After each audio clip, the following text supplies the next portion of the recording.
예, 선배 동료 의원 여러분 반갑습니다. 원내대표가 되고 처음으로 소집하는 의총입니다.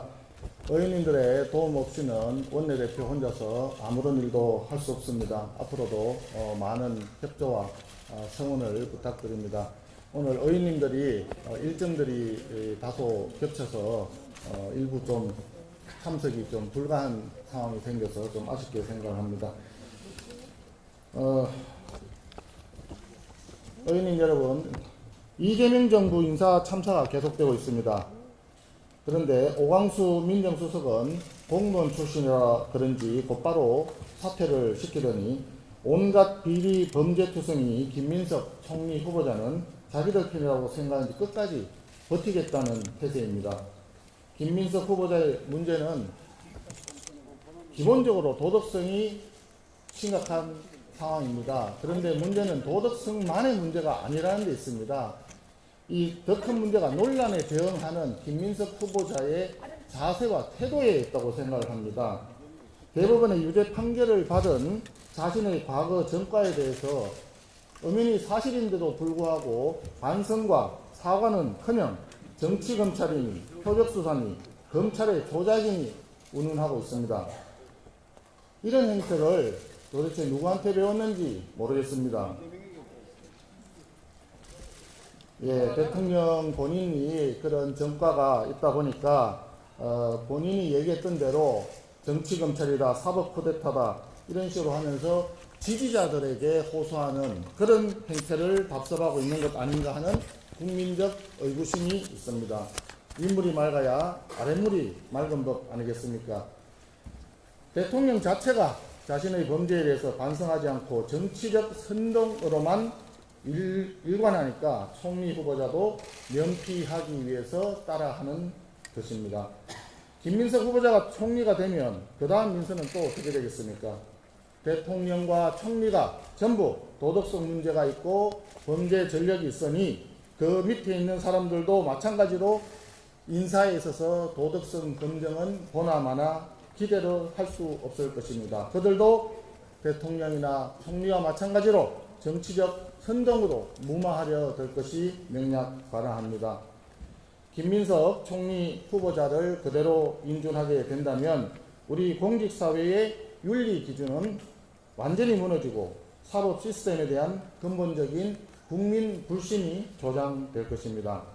김민석 후보자의 대응 방식뿐만이 문제가 또 아닙니다. 더불어민주당의 대응 자세는 더 심각한 잘못이 있습니다. 어저께 더불어민주당 정책위 의장이 인사청문회법을 바꾸겠다고 얘기를 했습니다. 이재명 대통령에게 불리한 재판이 계속되니까 형사소송법을 바꾸겠다고 하더니 김민석 총리 후보자의 도덕성을 검증하고 국민적인 의구심이 커지니까 이제는 청문회법 자체를 바꾸려고 합니다.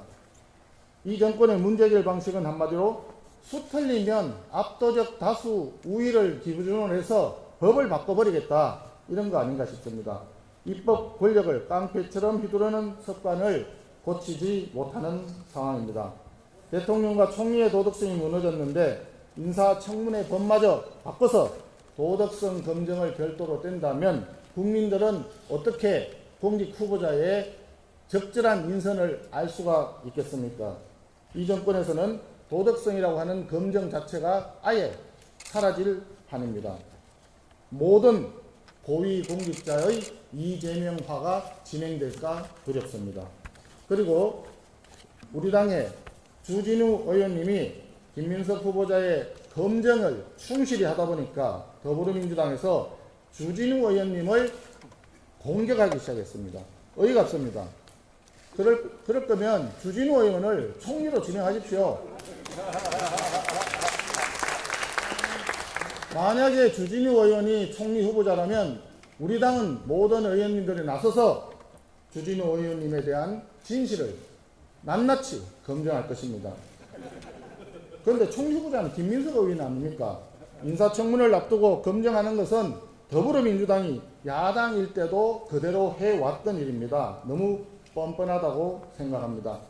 김민석 후보자는 94건의 자료 제출을 요구했는데 그 중에서 7건만 지금까지 답변을 했다고 합니다.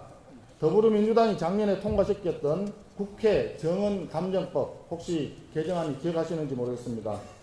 기업이 개인정보보호, 영업비밀보호 등을 이유로 국회 자료 제출을 거부할 수 없다고 하였습니다.